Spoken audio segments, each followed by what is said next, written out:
ದಾವಣಗೆರೆ ವಿಶ್ವವಿದ್ಯಾಲಯ BA 6ನೇ semester ಇತಿಹಾಸ ವಿಷಯ. ಇದರಲ್ಲಿ ನಾವು ಕರ್ನಾಟಕದ ಸ್ವಾತಂತ್ರ್ಯ ಚಳವಳಿಯ ಅಂಶಗಳನ್ನು ಗಮನಿಸ್ತಾ ಇದ್ವಿ. ಈ 32ನೇ ಅಧಿವೇಶನದಲ್ಲಿ ನಾವು ಕರ್ನಾಟಕದಲ್ಲಿ ನಡೆದಂತಹ ಕಾನೂನುಭಂಗ ಚಳವಳಿ ಹಾಗೂ ಮೈಸೂರು ಕಾಂಗ್ರೆಸ್ ಸಮಿತಿಯ ಸ್ಥಾಪನೆಯನ್ನು ನೋಡೋಣಂತೆ. ನಾನು SB ಶಿವಪ್ರಸಾದ್, ಇತಿಹಾಸ ಸಹಾಯಕ ಪ್ರಾಧ್ಯಾಪಕರು, HPPC ಸರ್ಕಾರಿ ಪ್ರಥಮ ದರ್ಜೆ ಕಾಲೇಜು ಚಳ್ಳಕೆರೆ.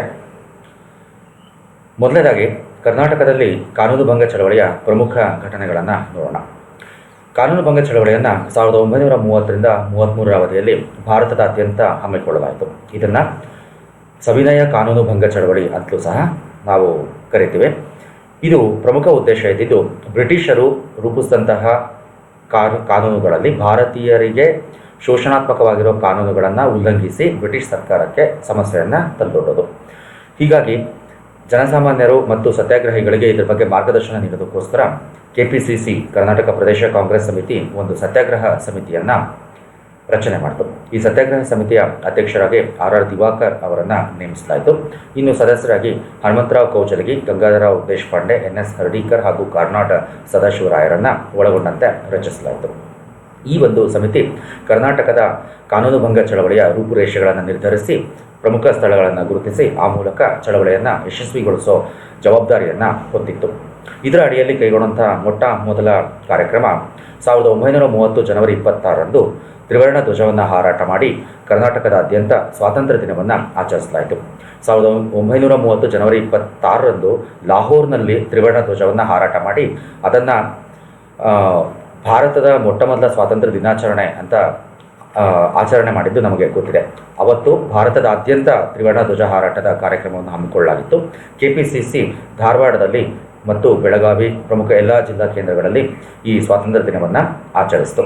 1930 ಏಪ್ರಿಲ್ 6ರಂದು ಗುಜರಾತ್ನ ದಂಡಿಯಲ್ಲಿ ನಡೆದಂತಹ ಉಪ್ಪಿನ ಸತ್ಯಾಗ್ರಹ, ಸಬರಮತಿಯಿಂದ ದಂಡಿಯವರೆಗೆ ಗಾಂಧೀಜಿಯವರು ಪಾದಯಾತ್ರೆಯಲ್ಲಿ ನಡೆದು ದಂಡಿಯಲ್ಲಿ ಉಪ್ಪು ತಯಾರಿಸಿದಂತಹ ದಂಡಿ ಸತ್ಯಾಗ್ರಹ ಏನಿದೆ, ಈ ದಂಡಿ ಸತ್ಯಾಗ್ರಹದಲ್ಲಿ ಕರ್ನಾಟಕದವರಾಗಿದ್ದಂತಹ ಮೈಲಾರ್ ಮಹದೇವಪ್ಪನವರು ಭಾಗವಹಿಸಿದರು. ಆ ಒಂದು 72 ಜನಗಳ ಸಮೂಹದಲ್ಲಿ ಭಾಗವಹಿಸಿದಂತಹ ಏಕೈಕ ಕನ್ನಡಿಗರಂದರೆ ಮೈಲಾರ ಮಹದೇವಪ್ಪನವರು. ಆಗ ಅವರಿಗೆ ಕೇವಲ 21 ವರ್ಷ ವಯಸ್ಸಾಗಿತ್ತು. ಈ ಮೈಲಾರ ಮಹದೇವಪ್ಪನವರು ದಂಡಿ ಸತ್ಯಾಗ್ರಹದಲ್ಲಿ ಭಾಗವಹಿಸುವ ಮುಖಾಂತರ ಕನ್ನಡಿಗರ ಪ್ರತಿನಿಧಿಯಾಗಿದ್ದರು. ನಂತರ ಕರ್ನಾಟಕದಲ್ಲಿ ನಡೆದಂತಹ ಉಪ್ಪಿನ ಸತ್ಯಾಗ್ರಹವನ್ನು ಗಮನಿಸೋಣಂತೆ. ಕರ್ನಾಟಕದಲ್ಲಿ ಉಪ್ಪಿನ ಸತ್ಯಾಗ್ರಹದ ಪ್ರಮುಖ ಕೇಂದ್ರವಾಗಿದ್ದು ಅದು ಅಂಕೋಲ, ಇವತ್ತಿನ ಉತ್ತರ ಕನ್ನಡ ಜಿಲ್ಲೆಯಲ್ಲಿರ್ತಕ್ಕಂಥ ಅಂಕೋಲ ಪ್ರಮುಖ ಕೇಂದ್ರವಾಗಿತ್ತು.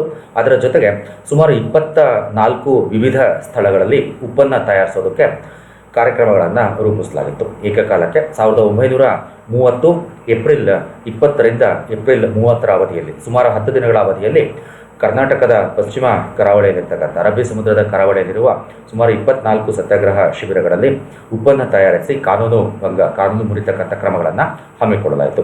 ಈ ಎಲ್ಲ ಸ್ಥಳಗಳಲ್ಲಿ ಉಪ್ಪು ತಯಾರಿಕೆ ಮಾಡುವ ಮುಖಾಂತರ ಕಾನೂನನ್ನು ಯಶಸ್ವಿಯಾಗಿ ಉಲ್ಲಂಘಿಸಲಾಯಿತು. ಅಂಕೋಲದ ಉಪ್ಪಿನ ಸತ್ಯಾಗ್ರಹದ ನಾಯಕತ್ವವನ್ನು MP ನಾಡಕರ್ಣಿಯವರು ವಹಿಸಿಕೊಂಡು ಅದನ್ನು ಯಶಸ್ವಿಗೊಳಿಸಿದರು. ಅಂಕೋಲದಲ್ಲಿ ಉಪ್ಪನ್ನು ತಯಾರಿಸಿ ಅದನ್ನು ಮಾರುಕಟ್ಟೆಯಲ್ಲಿ ಮಾರಾಟ ಮಾಡುವ ಮುಖಾಂತರ ಇದನ್ನು ಈ ಒಂದು ಸತ್ಯಾಗ್ರಹವನ್ನು ಯಶಸ್ವಿಗೊಳಿಸಲಾಯಿತು. ಅಷ್ಟೇ ಅಲ್ಲ, ಪೋರ್ಚುಗೀಸರ ಹಿಡಿತದ ನಿಯಂತ್ರಣದಲ್ಲಿದ್ದಂತಹ ಗೋವಾದಿಂದ ಉಪ್ಪನ್ನು ಖರೀದಿಸಿ ತಂದು ಈ ಪ್ರದೇಶದಲ್ಲಿ ಸುಂಕವನ್ನು ನೀಡದೆ, ಅಂದರೆ ಗೋವಾ ಮತ್ತು ಕರ್ನಾಟಕದ ಗಡಿ ಪ್ರದೇಶದಲ್ಲಿ ಬ್ರಿಟಿಷರಿಗೆ ಯಾವುದೇ ಸುಂಕವನ್ನು ನೀಡದೆ ಆ ಸುಂಕವನ್ನು ಉಲ್ಲಂಘಿಸಿ ಈ ಉಪ್ಪನ್ನು ಮಾರಾಟ ಮಾಡಲಾಯಿತು. ಈ ಸತ್ಯಾಗ್ರಹಗಳನ್ನು ನಡೆಸಿದಂಥ ಪ್ರಮುಖರನ್ನು ಬ್ರಿಟಿಷರು ಬಂಧಿಸಿದರು. ಅಂತಹ ಕೆಲವು ಪ್ರಮುಖರನ್ನು ನಾವಿಲ್ಲಿ ಪಟ್ಟಿ ಮಾಡಬಹುದಾಗಿದೆ. NS ಹರ್ಡೀಕರ್, ಕಾರ್ನಾಡ್ ಸದಾಶಿವರಾವ್, ಗಂಗಾಧರರಾವ್ ದೇಶಪಾಂಡೆ, ದಿವಾಕರ್, ಶ್ರೀನಿವಾಸರಾವ್ ಕೌಜಲಗಿ, ಹರ್ಡೇಕರ್ ಮಂಜಪ್ಪ, RK ಕಾರಂತ್ ಮುಂತಾದಂತಹ ಸತ್ಯಾಗ್ರಹಿಗಳನ್ನು ಇಲ್ಲಿ ಬಂಧಿಸಲಾಯಿತು. ಅದರ ಜೊತೆಗೆ ಅಂಕೋಲಾದ ಜೊತೆಗೆ ಸುಮಾರು 30 ಸ್ಥಳಗಳಲ್ಲಿ ಉಪ್ಪಿನ ಸತ್ಯಾಗ್ರಹವನ್ನು ನಡೆಸಲಾಯಿತು.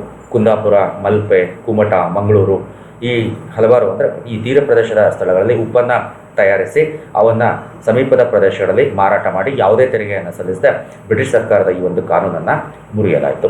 ಈ ರೀತಿ ಕರ್ನಾಟಕದಲ್ಲಿ ಉಪ್ಪಿನ ಸತ್ಯಾಗ್ರಹ ಯಶಸ್ವಿಯಾಯಿತು ಅಂತ ನಾವಿಲ್ಲಿ ಗಮನಿಸಬಹುದಾಗಿದೆ. ಈ ಒಂದು ಹಿನ್ನೆಲೆಯಲ್ಲಿ ಅಂಕೋಲವನ್ನು ಕರ್ನಾಟಕದ ದಂಡಿ ಅಂತಂದು ಕರೀತಾರೆ. ನಂತರ ಕಾನೂನುಭಂಗ ಚಳವಳಿಯ ಇತರೆ ಅಂಶಗಳಾಗಿದ್ದಂತಹ ಅರಣ್ಯ ಸತ್ಯಾಗ್ರಹ, ಕರ ನಿರಾಕರಣಾ ಚಳವಳಿಯನ್ನು ಕರ್ನಾಟಕದಲ್ಲೂ ಸಹ ಯಶಸ್ವಿಯಾಗಿ ಹಮ್ಮಿಕೊಳ್ಳಲಾಯಿತು.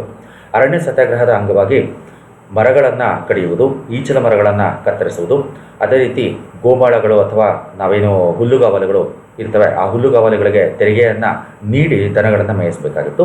ಆದರೆ ಗೋಮಾಳಗಳ ತೆರಿಗೆಯನ್ನು ನಿರಾಕರಿಸಿ ದನಗಳನ್ನು ಉಚಿತವಾಗಿ ಮೇಯಿಸುವ ಮುಖಾಂತರ ಆ ಒಂದು ಕಾಯ್ದೆಯನ್ನು ಸಹ ಮುರಿಯಲಾಯಿತು. ಈ ಅರಣ್ಯ ಸತ್ಯಾಗ್ರಹ ನಡೆದಂತಹ ಪ್ರಮುಖ ಸ್ಥಳಗಳೆಂದರೆ ಅಂಕೋಲ, ಬೆಳಗಾವಿ, ಬಿಜಾಪುರ, ಚಿತ್ರದುರ್ಗ ಜಿಲ್ಲೆಯ ತುರುವನೂರು, ಸಿದ್ದಾಪುರ, ಶಿಗ್ಗಾವಿ, ತಾವರೆಕೆರೆ ಮುಂತಾದ ಸ್ಥಳಗಳಲ್ಲಿ ಈ ಅರಣ್ಯ ಸತ್ಯಾಗ್ರಹವನ್ನು ನಡೆಸಲಾಯಿತು. ಚಿತ್ರದುರ್ಗ ಜಿಲ್ಲೆಯ ತುರುವನೂರಿನಲ್ಲಿ ಎಸ್ ನಿಜಲಿಂಗಪ್ಪ ಕರ್ನಾಟಕದ ಮುಖ್ಯಮಂತ್ರಿಗಳಾದಂಥವರು ನಂತರದಲ್ಲಿ ಅವರು ಯಶಸ್ವಿಯಾಗಿ ಅರಣ್ಯ ಸತ್ಯಾಗ್ರಹವನ್ನು ನಡೆಸಿದರು ಚಿತ್ರದುರ್ಗ ಹಾಗೂ ತುರುವನೂರು ಪ್ರದೇಶಗಳಲ್ಲಿ. ಈ ಒಂದು ಹಿನ್ನೆಲೆಯಲ್ಲಿ ಅವರನ್ನು ಬಂಧಿಸಿ 1.5 ವರ್ಷ ಸೆರೆಮನೆಗೆ ಕಳುಹಿಸಲಾಗಿತ್ತು. ಅವರನ್ನು ಅಷ್ಟೇ ಅಲ್ಲ, ಬಹುತೇಕ ಸತ್ಯಾಗ್ರಹಗಳಲ್ಲಿ ಪಾಲ್ಗೊಂಡಂತಹ ಸುಮಾರು 2,000 ಮಂದಿಯನ್ನು ಬಂಧಿಸಿ ಸೆರೆಮನೆಗೆ ಕಳುಹಿಸಲಾಯಿತು. ಮತ್ತೊಂದು ಕಾರ್ಯಕ್ರಮ ಈ ಅವಧಿಯಲ್ಲಿ ಆಯೋಜಿಸಲ್ಪಟ್ಟಿದ್ದು ಅದು ಕರ ನಿರಾಕರಣಾ ಚಳವಳಿ.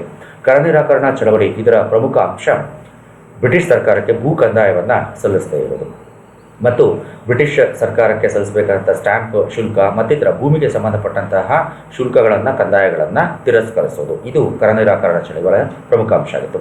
ಕರ್ನಾಟಕದಲ್ಲಿ ಅತ್ಯಂತ ತೀವ್ರವಾಗಿ ಈ ಒಂದು ಚಳವಳಿ ನಡೆದಿದ್ದು ಅಂಕೋಲ ಮತ್ತು ಸಿದ್ದಾಪುರಗಳಲ್ಲಿ. ಇತರ ಕೆಲವು ಪ್ರದೇಶಗಳೆಂದರೆ ಶಿಕಾರಿಪುರ, ಹಿರೇಕೆರೂರು, ಶಿರಾಳಕೊಪ್ಪ ಇಂತಹ ಸ್ಥಳಗಳಲ್ಲಿ ಕರ ನಿರಾಕರಣಾ ಚಳವಳಿ ಅತ್ಯಂತ ಯಶಸ್ವಿಯಾಗಿ ನಡೆಸಲ್ಪಡ್ತು. ಈ ರೀತಿ ಯಾವ ರೈತರು ಕಂದಾಯವನ್ನು ಕೊಡೋದಕ್ಕೆ ಅಥವಾ ಸಲ್ಲಿಸೋದಕ್ಕೆ ನಿರಾಕರಿಸ್ತಾರೋ ಅವರನ್ನು ಬಂಧಿಸಲಾಯಿತು. ಸರ್ಕಾರದ ವಿರುದ್ಧ ಘೋಷಣೆಗಳನ್ನು ಕೂಗಿದವರನ್ನು ಮತ್ತು ಸರ್ಕಾರದ ಆಸ್ತಿಯನ್ನು ನಷ್ಟ ಮಾಡೋದಕ್ಕೆ ಪ್ರಯತ್ನ ಪಟ್ಟವರನ್ನು, ಈ ಚಳವಳಿಗೆ ಪ್ರೋತ್ಸಾಹಿಸಿದವರನ್ನು, ಚಳವಳಿಯ ಪರವಾಗಿ ಹೋರಾಟ ಮಾಡಿದ ಸತ್ಯಾಗ್ರಹಿಗಳನ್ನು ಸಾಮೂಹಿಕವಾಗಿ ಬಂಧಿಸಲಾಯಿತು. ಗ್ರಾಮಗಳಿಗೆ ನುಗ್ಗಿ ಗ್ರಾಮಗಳಲ್ಲಿರ್ತಕ್ಕಂತಹ ಹಲವಾರು ಜನರನ್ನು ಏಕಕಾಲಕ್ಕೆ ಬಂಧಿಸಿ ಪೊಲೀಸರು ಕರ್ಕೊಂಡು ಹೋಗ್ತಾ ಇದ್ರು. ಇದು ನಾವು ಅವತ್ತು ನೋಡ್ತಾ ಇದ್ದಂತಹ ಒಂದು ಸಾಮಾನ್ಯ ಘಟನೆಗಳಾಗಿತ್ತು. ಇನ್ನು ಈ ತೆರಿಗೆಯನ್ನು ಸಲ್ಲಿಸೋದಕ್ಕೆ ನಿರಾಕರಿಸಿದಂತಹ ರೈತರ ಆಸ್ತಿಗಳನ್ನು ಜಪ್ತಿ ಮಾಡಿ ಅವನ್ನು ಹರಾಜು ಹಾಕಲಾಗ್ತಾ ಇತ್ತು. ಈ ರೀತಿ ಹರಾಜು ಹಾಕಿದಂಥ ಆಸ್ತಿಯನ್ನು ಕೊಂಡ್ಕೊಳ್ಳೋದಕ್ಕೆ ಬರ್ತಕ್ಕಂಥ ವ್ಯಕ್ತಿಗಳನ್ನು ಮನವೊಲಿಸಿ ಬ್ರಿಟಿಷರು ಆಸ್ತಿಯನ್ನು ಹರಾಜು ಹಾಕಿದರೂ ಸಹ ಅದನ್ನು ಯಾರೂ ಕೊಂಡ್ಕೊಳ್ಳದೇ ಇರೋ ರೀತಿಯಲ್ಲಿ ಸತ್ಯಾಗ್ರಹಿಗಳು ಅವರ ಮನವನ್ನು ಒಲಿಸ್ತಾ ಇತ್ತು. ಈ ಎಲ್ಲದರಲ್ಲಿ ಮಹಿಳೆಯರ ಪಾತ್ರ ಹೆಚ್ಚಾಗಿದ್ದನ್ನು ನಾವು ಇಲ್ಲಿ ಕಾಣಬಹುದಾಗಿದೆ. ಸಾರಾಯಿ ಅಂಗಡಿಗಳ ಮುಂದೆ ಪಿಕೆಟಿಂಗ್ಗಳು ಸಹ ನಡೆದವು ಮತ್ತು ಅವರನ್ನು ಸಹ ಬಂಧಿಸಲಾಯಿತು. ಈ ರೀತಿ ಕರ್ನಾಟಕದಲ್ಲಿ ಕಾನೂನುಭಂಗ ಚಳವಳಿ ಅತ್ಯಂತ ಯಶಸ್ವಿಯಾಗಿ ನಡೆಯಿತು. ಈಗ ನಾವು ಮೈಸೂರು ಪ್ರದೇಶ ಕಾಂಗ್ರೆಸ್ ಸಮಿತಿ ಸ್ಥಾಪನೆಯಾಗಿದ್ದನ್ನು ನೋಡೋಣಂತೆ. 1921ರಲ್ಲಿ KPCC ಸ್ಥಾಪನೆಯಾಗಿತ್ತು. ಕರ್ನಾಟಕ ಪ್ರದೇಶ ಕಾಂಗ್ರೆಸ್ ಸಮಿತಿ ಸ್ಥಾಪನೆಯಾಗಿತ್ತು. ಈ ಕರ್ನಾಟಕ ಪ್ರದೇಶ ಕಾಂಗ್ರೆಸ್ ಸಮಿತಿ ಅದು ಬ್ರಿಟಿಷ್ ಪ್ರಾಂತ್ಯದ ಕನ್ನಡ ಪ್ರದೇಶಗಳಿಗೆ ಸೀಮಿತವಾಗಿತ್ತು. ಮೈಸೂರು ಪ್ರದೇಶದಲ್ಲಿ ಕಾಂಗ್ರೆಸ್ ಸಮಿತಿ ಇರಲಿಲ್ಲ. ಮೈಸೂರು ಈ KPCCಯ ಸೂಚನೆಯ ಪ್ರಕಾರ ಪ್ರತಿ ಜಿಲ್ಲೆಯಲ್ಲಿ ಕಾಂಗ್ರೆಸ್ ಸಮಿತಿಗಳನ್ನು ಆರಂಭಿಸಲಾಗಿತ್ತು. ಆ ಪ್ರಕಾರ ಮೈಸೂರು ಕಾಂಗ್ರೆಸ್ ಒಂದು ಸಮಿತಿ ಅಂತ ಕರೀತಾ ಇರಲಿಲ್ಲ, ಕಾಂಗ್ರೆಸ್ ಅಷ್ಟೇ ಕರೀತಾ ಇದ್ದರು. ಮೈಸೂರು ಕಾಂಗ್ರೆಸ್, ತುಮಕೂರು ಕಾಂಗ್ರೆಸ್, ಚಿತ್ರದುರ್ಗ ಕಾಂಗ್ರೆಸ್, ಹಾಸನ ಕಾಂಗ್ರೆಸ್, ಬೆಂಗಳೂರು ಕಾಂಗ್ರೆಸ್, ಈ ರೀತಿ ಕಾಂಗ್ರೆಸ್ಗಳು ಸ್ಥಾಪನೆ ಆಗಿತ್ತು. ಜಿಲ್ಲಾ ಮಟ್ಟದಲ್ಲಿ ಕಾಂಗ್ರೆಸ್ಗಳು ಸ್ಥಾಪನೆ ಆಗಿತ್ತು ದೇಶೀಯ ಸಂಸ್ಥಾನದಲ್ಲಿ. ಆದರೆ ಮೈಸೂರು ಸಂಸ್ಥಾನಕ್ಕಾಗಿ ಪ್ರದೇಶ ಕಾಂಗ್ರೆಸ್ ಸಮಿತಿ ಇನ್ನೂ ಸ್ಥಾಪನೆ ಆಗಿರಲಿಲ್ಲ. ಈ ಕಾಂಗ್ರೆಸ್ ಸಮಿತಿಯನ್ನು ಸ್ಥಾಪನೆ ಮಾಡೋದಕ್ಕೆ ಅತಿ ಹೆಚ್ಚು ಕಾರಣಕರ್ತವಾದಂತಹ ಒಂದು ಸಂಸ್ಥೆ ಅಂದರೆ ಅದು ಪ್ರಜಾ ಸಂಯುಕ್ತ ಪಕ್ಷ. 1917ರಲ್ಲಿ ಬ್ರಾಹ್ಮಣೇತರರು ಒಗ್ಗೂಡಿ ಪ್ರಜಾ ಪಕ್ಷವನ್ನು ಸ್ಥಾಪನೆ ಮಾಡಿದರು. ಇದು ಮೈಸೂರು ಸಂಸ್ಥಾನದ ಮೊಟ್ಟಮೊದಲ ಬ್ರಾಹ್ಮಣೇತರ ಪಕ್ಷ ಆಗಿತ್ತು. ಈ ಪ್ರಜಾ ಸಂಯುಕ್ತ ಪಕ್ಷ, ಈ ಒಂದು ರಾಜಕೀಯ ಪಕ್ಷ ಹಾಗೂ ಮೈಸೂರು ಕಾಂಗ್ರೆಸ್ ಸಮಿತಿ ಈ ಎರಡೂ ಒಟ್ಟುಗೂಡಿ 1937 ಅಕ್ಟೋಬರ್ 15ರಂದು ಬೆಂಗಳೂರಿನಲ್ಲಿ ಒಂದು ತೀರ್ಮಾನಕ್ಕೆ ಬಂತು. ಆ ತೀರ್ಮಾನದ ಪ್ರಕಾರ ಪ್ರಜಾ ಸಂಯುಕ್ತ ಪಕ್ಷವನ್ನು ವಿಸರ್ಜಿಸೋದು ಹಾಗೂ ಮೈಸೂರು ಸಂಸ್ಥಾನದಲ್ಲಿರುವ ಎಲ್ಲ ಕಾಂಗ್ರೆಸ್ ಸಮಿತಿಗಳನ್ನು ವಿಸರ್ಜಿಸಿ ಮೈಸೂರು ಪ್ರದೇಶ ಕಾಂಗ್ರೆಸ್ ಸಮಿತಿಯನ್ನು ಸ್ಥಾಪನೆ ಮಾಡೋದು ಅಂತ ಆಯಿತು. ಅದರ ಪ್ರಕಾರ 1938 ಫೆಬ್ರವರಿ 28ರಂದು ಬೆಂಗಳೂರಿನಲ್ಲಿ ಮೈಸೂರು ಪ್ರದೇಶ ಕಾಂಗ್ರೆಸ್ ಸಮಿತಿ ಅಸ್ತಿತ್ವಕ್ಕೆ ಬಂತು. ಅದರ ಮೊದಲ ಅಧ್ಯಕ್ಷರಾಗಿ ಟಿ ಸಿದ್ಧಲಿಂಗಯ್ಯ ಅವರನ್ನು ಆಯ್ಕೆ ಮಾಡಲಾಯಿತು. ಅದರ ಜೊತೆಗೆ ಬೆಂಗಳೂರಿನಲ್ಲಿ ಒಂದು ಕಾಂಗ್ರೆಸ್ ಸಮಿತಿಯನ್ನು ಸ್ಥಾಪನೆ ಮಾಡಲಾಯಿತು 1938ರಲ್ಲಿ. ಅದರ ಅಧ್ಯಕ್ಷರು ನ್ಯಾಯಮೂರ್ತಿಗಳಾದಂಥ SS ಸೆಟ್ಲೂರವರು ಹಾಗೂ SN ರಿಜ್ವಿ ಅವರು ಅದರ ಕಾರ್ಯದರ್ಶಿಗಳಾಗಿದ್ದರು. ಈ ರೀತಿ 1938ರ ನಂತರದಲ್ಲಿ ಮೈಸೂರು ಸಂಸ್ಥಾನದಲ್ಲಿ ಸ್ವಾತಂತ್ರ್ಯ ಹೋರಾಟ ತೀವ್ರಗೊಳ್ತಾ ಬಂತು.